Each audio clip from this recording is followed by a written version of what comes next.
بسم اللہ الرحمن الرحیم۔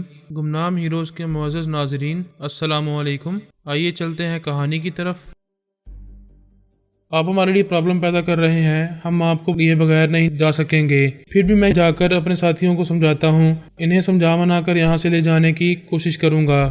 وہ کھڑکی سے باہر جانا چاہتا تھا، اسی وقت اعلیٰ بی بی نے وہاں پہنچ کر اس کی ٹانگ پر گولی مار دی، پھر بولی، فرمان تم اس سے باتوں میں لگے رہے، اس کی خیالات نہیں پڑے۔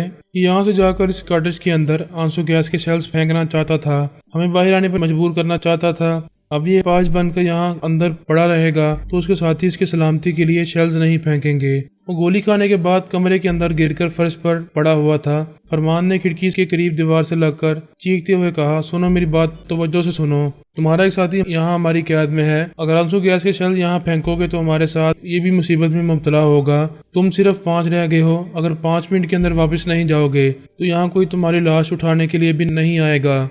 اعلیٰ بی بی اور فرمان جھک کر چلتے ہوئے کاٹیج کے پیچھے اس دروازے کی طرف آئے جو جنگل کی طرف کھلتا تھا۔ انہوں نے کھڑکی سے جھانک کر دیکھا، ادھر ویرانی تھی، کوئی دشمن نظر نہیں آ رہا تھا۔ اعلیٰ بی بی نے دروازے کو آہستگی سے کھول کر باہر کی طرف دیکھا، کاٹیج کے دائیں بائیں بھی کوئی نظر نہیں آ رہا تھا۔ پھر اس نے فرمان سے کہا، میں دیوار سے لگی ہوئی دائیں طرف جاؤں گی، تم اسی طرح دیوار سے لگے ہوئے بائیں طرف جاؤ، ادھر دیوار کے پیچھے جو لوگ چھپے ہوں گے وہ نظر آ جائیں گے۔ اب ہمیں فائرنگ کرتے ہوئے اس ڈھلان سے اتر کر جنگل کی طرف جانا ہوگا، کاٹیج کے اندر خطرہ ہے۔ وہ دونوں محتاط انداز میں باہر آئے، پھر دیوار سے لگ کر 2 مختلف سمتوں میں جانے لگے۔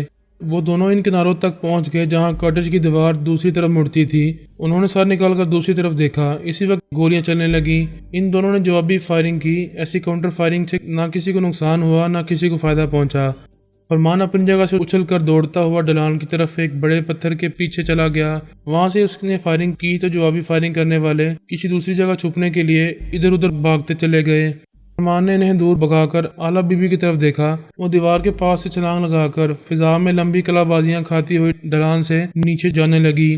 یہ جمناسٹک کا حیرت انگیز کمال تھا۔ ہموار زمین پر سبھی بازیگر مختلف انداز میں کلا بازیاں کھا لیتے ہیں، مگر وہاں کی زمین ہر قدم پر نیچے اور نیچے کی طرف جا رہی تھی۔ ایسی ڈھلان پر بار بار قدم جما کر پھر فضا میں کلا بازیاں کھا کر آگے بڑھنا تقریباً ناممکن تھا، جسے وہ ممکن بنا رہی تھی۔ 2 دشمن اس کی طرف مسلسل فائر کر رہے تھے، لیکن اس کے مسلسل متحرک رہنے کے باعث نشانہ چوک رہا تھا۔ گولیاں آس پاس سے گزر رہی تھیں۔ فرمان نے کلاشنکوف سے گولیاں چلائیں تو ان میں سے ایک چیخ کر ہوا میں اچھلا اور پھر زمین پر آ کر گرا اور اس کی لاش ڈلوان کی طرف لڑکتی چلی گئی۔ اس کا دوسرا ساتھی چھپنے کے لیے کاٹیج کی دوسری طرف بھاگتا چلا گیا۔ اب وہ 4 رہ گئے تھے۔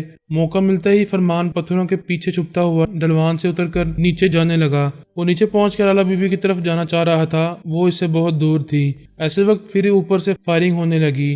وہ چاروں دور دور تک پھیل گئے تھے، فائرنگ کرتے ہوئے انہیں گھیرنا چاہتے تھے۔ فائرنگ ایسی ہو رہی تھی کہ وہ اعلیٰ بی بی کی طرف نہ جا سکا۔ دوڑتا ہوا قریبی درخت کے پیچھے چلا گیا، وہاں سے گھنے درختوں کا سلسلہ شروع ہو گیا تھا۔ دشمن بڑے بڑے پتھروں کے پیچھے چھپتے ہوئے ڈھلوان سے اترتے ہوئے ان کی طرف آ رہے تھے۔ ان میں سے 2 فرمان کی طرف فائرنگ کر رہے تھے اور باقی 2 اعلیٰ بی بی سے جوابی فائرنگ میں مصروف تھے۔ وہ بھی درختوں کے پیچھے آ گئی تھی اور فائرنگ سے بچنے کے لیے ایک درخت سے دوسرے درخت کے پیچھے چھپتی جا رہی تھی۔ فرمان بھی اسی طرح چھپتا ہوا دور ہوتا جا رہا تھا۔ ان کے درمیان اتنے درخت آڑے آ رہے تھے کہ وہ ایک دوسرے کو دیکھ نہیں پا رہے تھے۔ مسلسل فائرنگ کے باعث ان دونوں کو خیال خوانے کا موقع نہیں مل رہا تھا۔ وہ بنت مارا کے اندر جا کر اسے وارننگ دینا چاہتے تھے کہ وہ دشمنی سے باز آ جائے، ایسی دشمنی سے وہ کچھ حاصل نہیں کر سکے گی، سراسر نقصان اٹھائے گی۔ وہ دونوں جنگل میں بہت دور نکل آئے تھے، بے شمار درخت تھے اور ایسے گھنے تھے کہ سورج چھپ گیا تھا، اس کی روشنی زمین تک نہیں پہنچ رہی تھی۔ فائرنگ رک گئی تھی۔ دشمن بھی انہیں تلاش کر رہے تھے اور یہ سمجھ رہے تھے کہ اس جنگل میں اور اندر تک جائیں گے تو بھٹک جائیں گے، واپسی کا راستہ سمجھ میں نہیں آئے گا۔ اعلیٰ بی بی نے خیال خوانی کے ذریعے فرمان کو مخاطب کیا، تم خیریت سے ہو؟ کیا تمہاری طرف فائرنگ ہو رہی ہے؟ فرمان نے کہا، دشمنوں کی طرف سے خاموشی ہے، پتہ نہیں ہم ایک دوسرے سے کتنی دور ہو گئے ہیں۔ ایک طویل وقفے کے بعد پھر فائرنگ کی آواز سنائی دی۔ ایک گولی اس درخت کے تنے سے آ کر لگی جس کے پیچھے فرمان چھپا ہوا تھا۔ اس نے مسلسل جوابی فائرنگ کی، پھر زمین پر رینگتا ہوا دوسرے درخت کے پیچھے چلا گیا۔ اعلیٰ بی بی نے کہا، انہوں نے تمہیں دیکھ لیا ہے، پتہ نہیں تم کہاں ہو، میں تمہارے پاس کیسے آؤں؟ میری فکر نہ کرو، اپنا خیال رکھو، خیال خوانی کرتی رہو گی تو دشمنوں سے غافل ہو جاؤ گی۔ اس کی بات ختم ہوتے ہی ایک گولی چلی، وہ اچھل کر زمین پر گرا۔ اعلیٰ بی بی نے پریشان ہو کر کہا، فرمان حوصلہ کرو، او خدایا، پہلے تمہارے بائیں بازو میں گولی لگی تھی، اب اسی بازو کے اوپر شانے میں گولی لگی ہے۔